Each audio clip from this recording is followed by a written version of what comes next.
Good morning, everybody. Two tarts on a journey. Well, today it's three tarts on a journey. Hi, Liz. Good morning, Mark. Barb, how are you? And I really want to introduce everybody to such a well-known icon, Barbie Cawthan, who is an institution on the Gold Coast. We are so blessed to have this woman who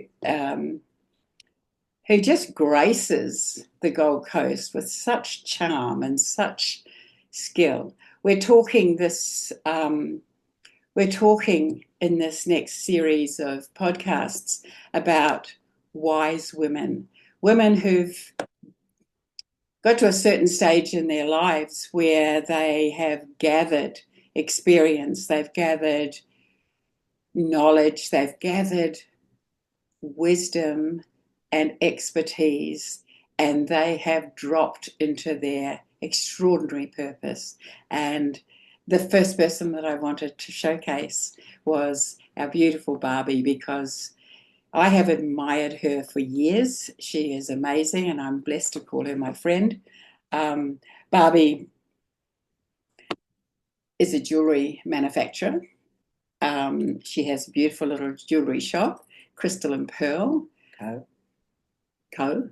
Otherwise, it goes to China. Oh, otherwise it goes to China, and we're not doing that. Not at the moment. She also practices feng shui and consults, which is just phenomenal. And can't wait for us to get our new property, because I will be getting Barbie to come and do a consult for where to put what and what's the best thing to do. But what I really wanted to talk to you today about, Barbie, is your extraordinary work that you have been doing. I can't remember, you will talk about it, for many, many years, in Nepal, trekking up to the mountains and rural areas and villages in Nepal with goods, with educational tools, clothing for the children in the villages for so many years. It just blows me away, and I'd love you to talk about that. Okay. So I'm going to hand over to you, Barbie. Oh my goodness! It's all me, is it? Yes, it is. Yes. Well, when you do say trekking, I have to correct you a little bit there. I do go in four-wheel drive vehicles. Well, you do now. I mean, we have done the walking, that's for sure. Yeah. Because the village that we actually look after is actually Ajang Jeng Katel's village, which is the trekking company that we actually use. And came across him from a friend of mine that was an international photographer, and she was using him. And when when the earthquake happened in 2015, was when she came back to my shop and we were talking about it. So it actually started from there. So the village that we look after is up in the Himalayan mountains, up about 2,000 feet up, I think meters up from Kathmandu. So it is beautiful country. It's very clean air and it's lovely. And there's two schools actually. Well, there's actually three. We do two primary schools and one high school. But we've looked after the village itself, with the villagers, and Margaret was part of that. You and your beautiful man were part of that uh, fundraising, which was actually providing 77 breeding goats to the village so that they could actually have a income producing project, so that they didn't have to rely totally on their family down in Kathmandu. Of course, as the world knows, COVID hit it and stopped lots of things. And so if the tourists don't come to Kathmandu or Nepal, then they can't make any money, and so the villages suffer. So we have done that, and we've done tractors and medical stretchers, because they used to carry them on their back to the 2 hours to the village, because there was no cars can get in. And Yeah, so we've done all that, but we're concentrating this time totally on the high school because education's paramount to them, and if they don't get educated, they go to year 12 in the villages. But if they don't get educated, then there's no hope for opening up a door except being a farmer. And so this time we're concentrating on supplying computers because the high school have 300 children, and we've donated 6 computers last time. But we're raising money to, well, as much money as we get, the more computers we can donate. So we're concentrating on that because they do computer science without computers, which is, how do we do that? I mean, we've all got computers of some sort, and if we haven't got a new one, we can borrow one, or somebody's got an old one that they've updated. So it's never an issue in our Western country that we don't have a computer of some sort, that they just don't have them. So that's our plan this time. And the competition between the city students, you were telling me, and the rural students is very high. So it's paramount, and they have the city students have a lot more more access to equipment and tools. So, and in the different education systems in the village, not too sure. I'm actually going to inquire more about that. I have this very inquiring mind. So when we're there this time, I'll find out why that happens. But in the village school, they have 9 subjects, but 8 are in Nepalese and 1 is in English. And in the city schools, in the private schools, they have 8 in English and 1 in Nepalese. So because, in Nepal, they have to speak English, and whether to get a, job in the restaurant or whatever. And in actual fact, in the restaurants, it sounds, sort of, okay, it's just in a restaurant. No, they have to be highly educated to be actually also in the restaurant. So because you've got international people coming to trek, so they all speak, mainly English, maybe, but they do speak other languages, and a lot of the young people working in the restaurants speak multiple languages. So it's a very interesting, little complicated, beautiful culture, and one would never want them to lose their culture, because I've traveled many places in the world and I keep going back, so it must be doing something and pulling me back. But the culture is just so beautiful because they intermingle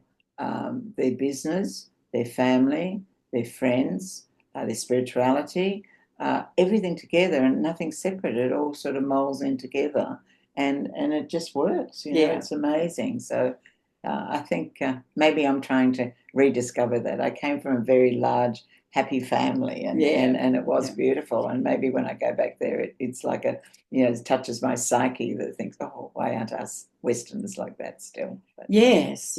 So then that's such an interesting question, isn't it? Why is that?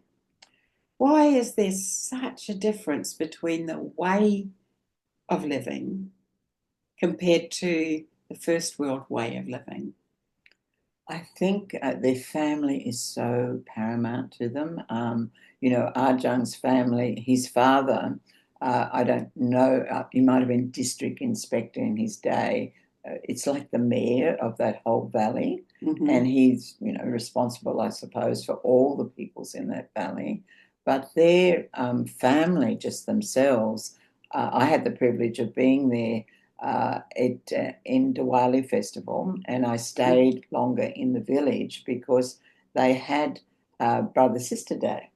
And it was so important, it's so interesting, because Ajahn, through his company, paid for his 4 sisters to go to university. So they are highly educated. They're lecturers at university, or different. One works in a bank, or so on and so forth. But they've got a good life because they're educated.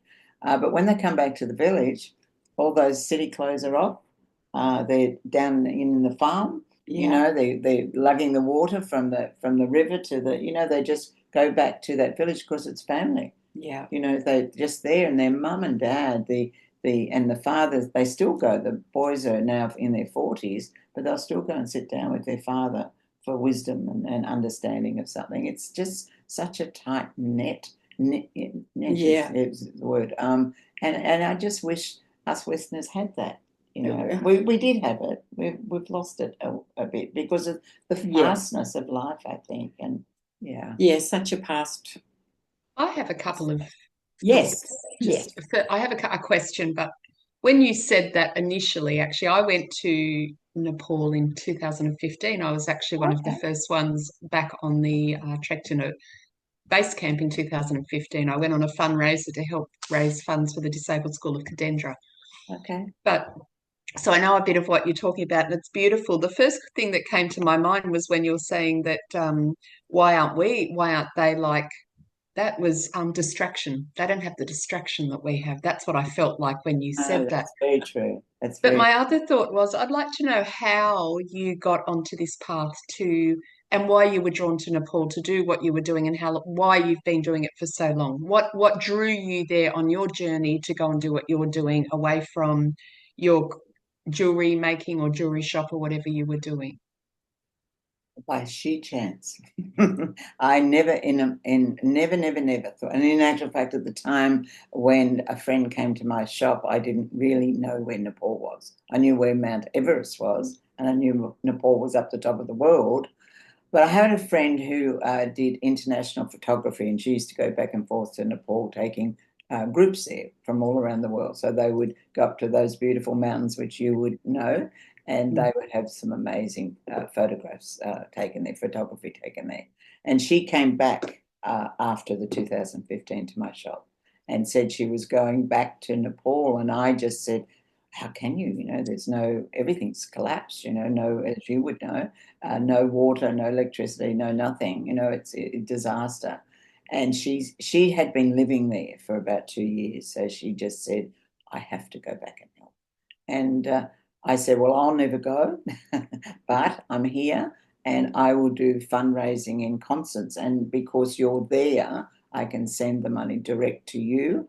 And that's how it started. So I did a concert in 2015, a concert in 2016. We raised money and I sent it direct to her, and she distributed it to where it needed to go at that time, which was quite, you know, sort of disaster time at that time. So then in 2017, I thought, you know, I'd really like to go and see what we're doing. So that's how it started with me. So I went with two other young women that time, and we raised money, but we also took with us, never do it again, we took 6 23 kilo bags with us, and it was tough. And people were so beautiful, they donated everything. But as you're probably aware, when you go to the village, we were breaking the cultural way that they actually live, because we'd have soccer boots, but only one, and there's all these children, so someone would just get this one soccer boot, or we'd have these modern T-shirts, and we only had, because they were donations from everyone.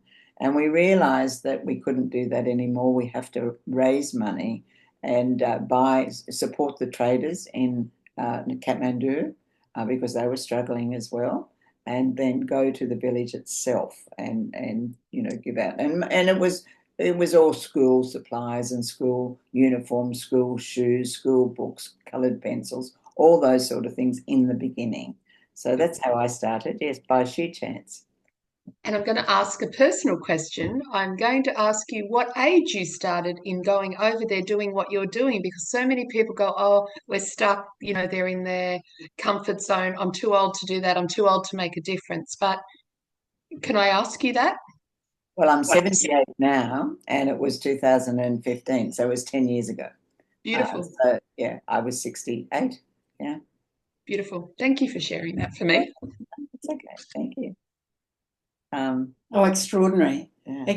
Barbie is just extraordinary. She blows me away all the time. Her level of energy, enthusiasm, love for other people, and kindness just really astounds me and many other people. Look, Yeah. if I can just come into that, exactly what you were saying, that you're never too old. No. You know, I don't, you know, Margaret's giving me all these accolades, and I don't even feel that myself at all, because I just do stuff. I just do it, and it has built up, and people do follow me, and that's lovely. but I'm not doing it for any other reason than helping this particular village, because you can't help everyone in Nepal because there's so much to be done. And as we know, governments take care of where the tourists come in. So because they're all trekkers, as you've experienced, and so all the temples and everything get built up on the roads in Kathmandu going out, but the villages up in the mountains, and they're not. Arjun's village is not that high. I mean, there's many, many higher than his are, but. I was on 2017. I was there about 10 o'clock one night, and it was a beautiful, beautiful night, and it was very, just very quiet. They'd cooked us a beautiful meal, and we were sitting there, and we had some music just playing and lightly and softly. And the father, Arjun's father, was smoking. They all smoke, so he was smoking his cigarette, and he was looking over the valley, and my heart went out to him, because I just thought, you must be looking at the devastation that's happened in this valley that you've been part of for over 400 years. And, they're not sort of, their home was 3 stories, not built to earthquake, conditions. So that's why it collapsed, and they rebuilt it in brick. But he must have been thinking, how will I ever get this back to some working condition, because it was totally flattened, as you know, everything. It went down the epicenter, and unfortunately, everything got they didn't have, all their piping went from the water, bringing it up from the creek to the village, and luckily for them, one of the trekking boys from England, 2 of them, they raised enough money to actually put new piping in, so they could actually have the piping and the pump and everything, bringing the water up from the creek to their big tanks on the top, so they didn't have to go down every day to get water. But yeah, that touched my heart, and it hasn't left. Yeah. And he doesn't speak English, Arjun's father.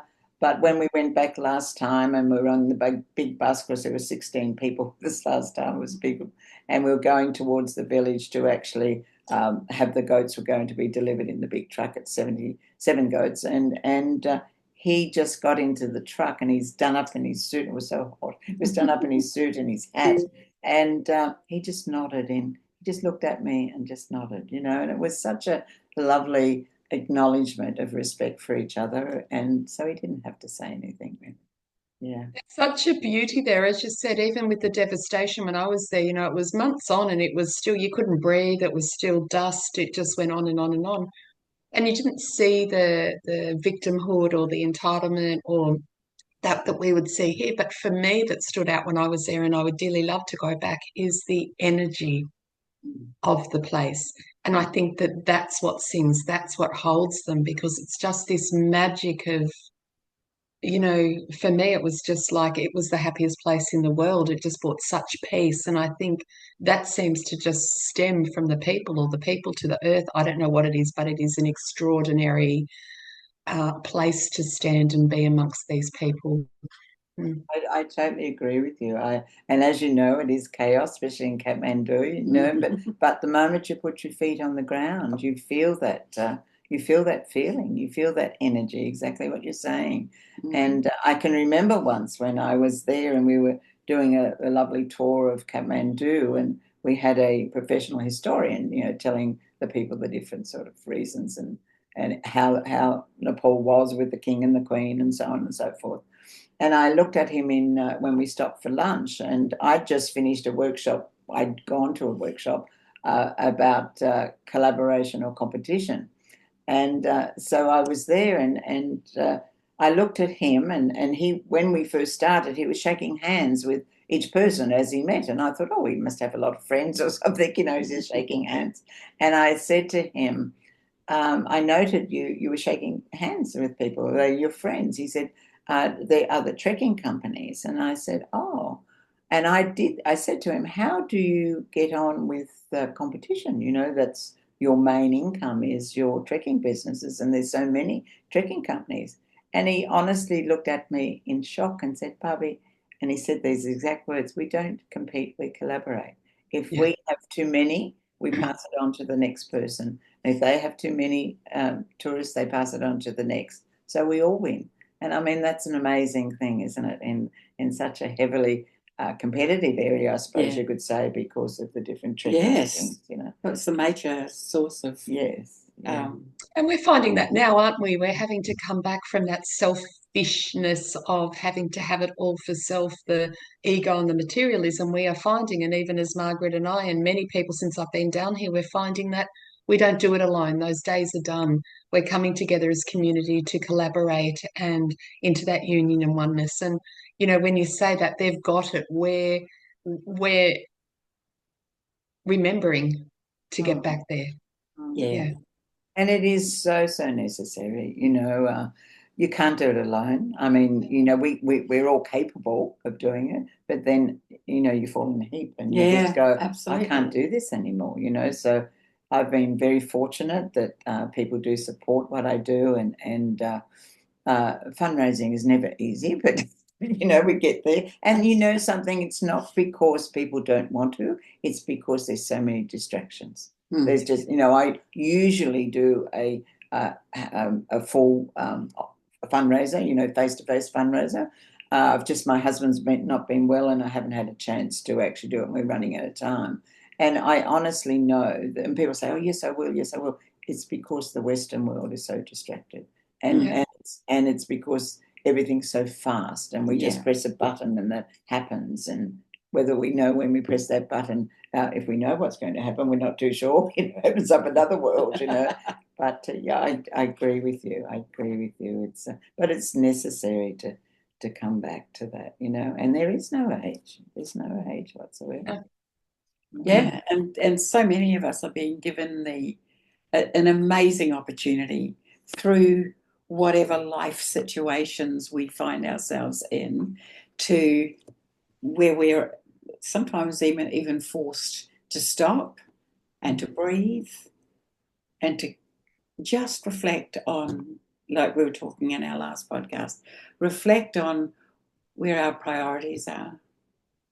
And I think you've just highlighted such an extraordinary priority, which is collaborating, cooperating, connecting. Absolutely. It's just so necessary because, Margaret, when you're there, there is no separation. There is no separation. And as I said, you're walking down the street, and you know, I look at all the different festivals that actually happen, and I go, when do they do some work? That's my Western mind, you know. Yeah. Because they just stop, don't they? They just stop, and they you know, dress up so beautifully, and they're off here and they're off there, and I'm thinking, that was a festival yesterday. What about today? Yeah, it's a 4-day festival. But they seem to be able to, you know. And they're always smiling.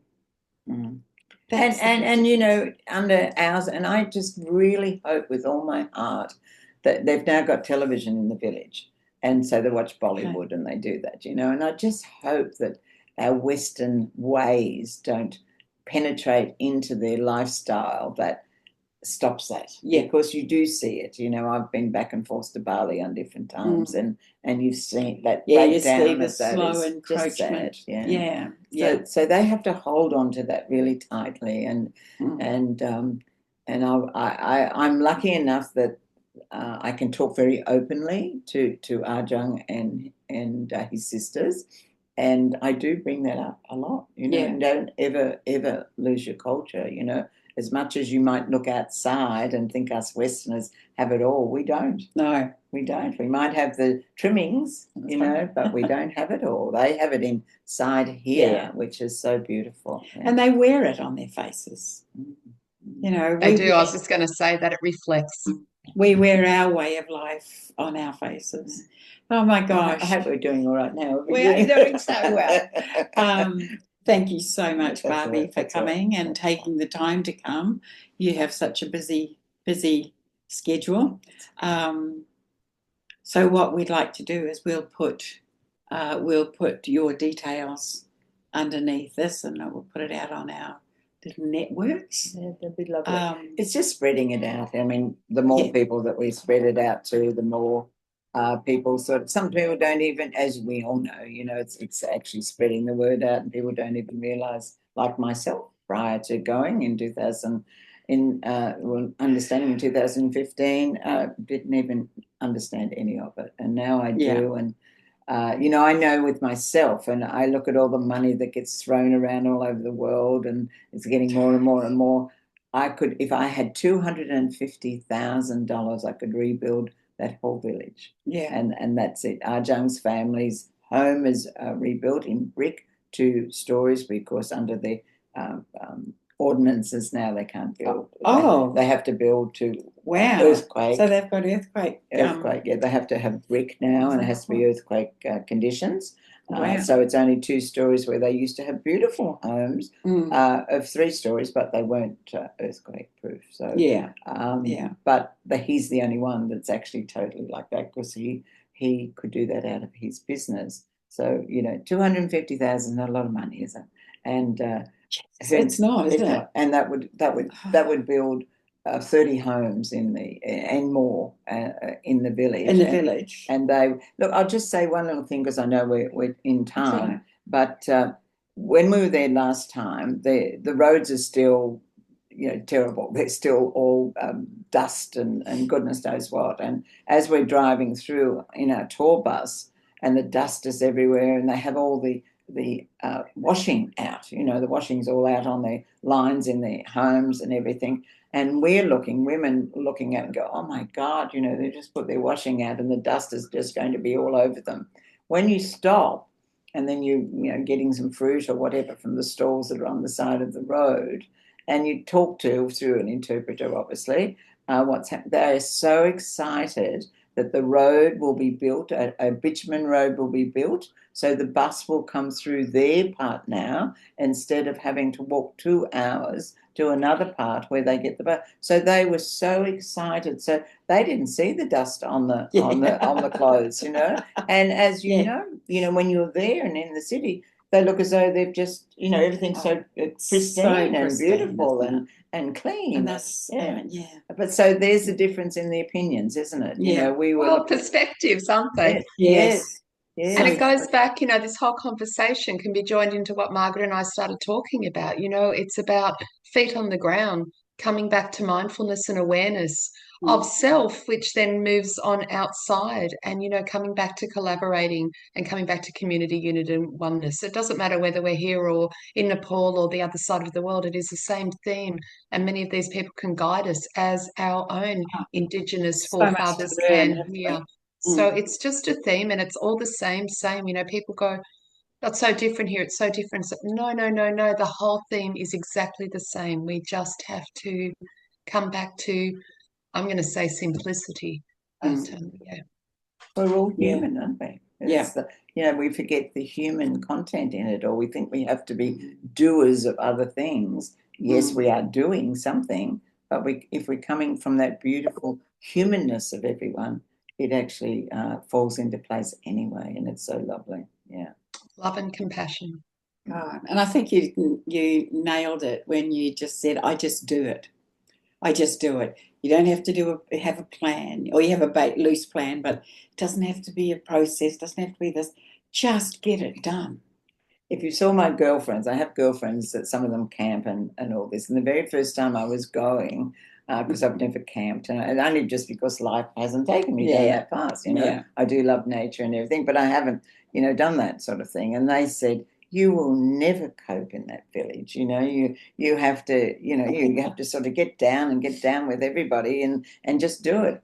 And I came back and said, well, I slept, my pillow was a rice bag. I slept on a wooden floor with a sleeping bag underneath.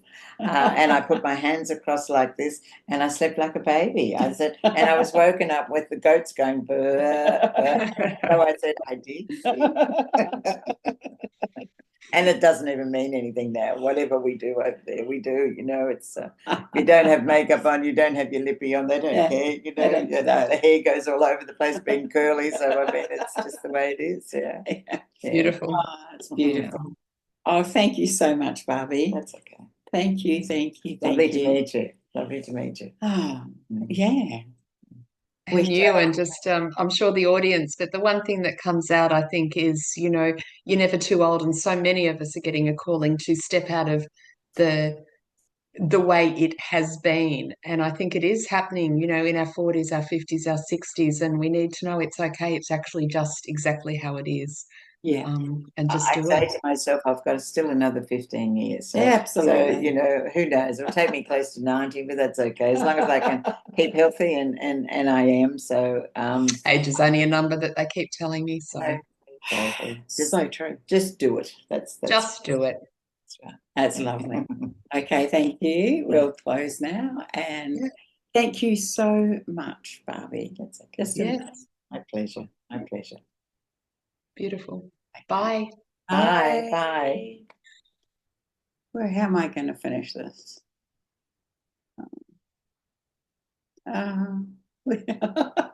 Sorry.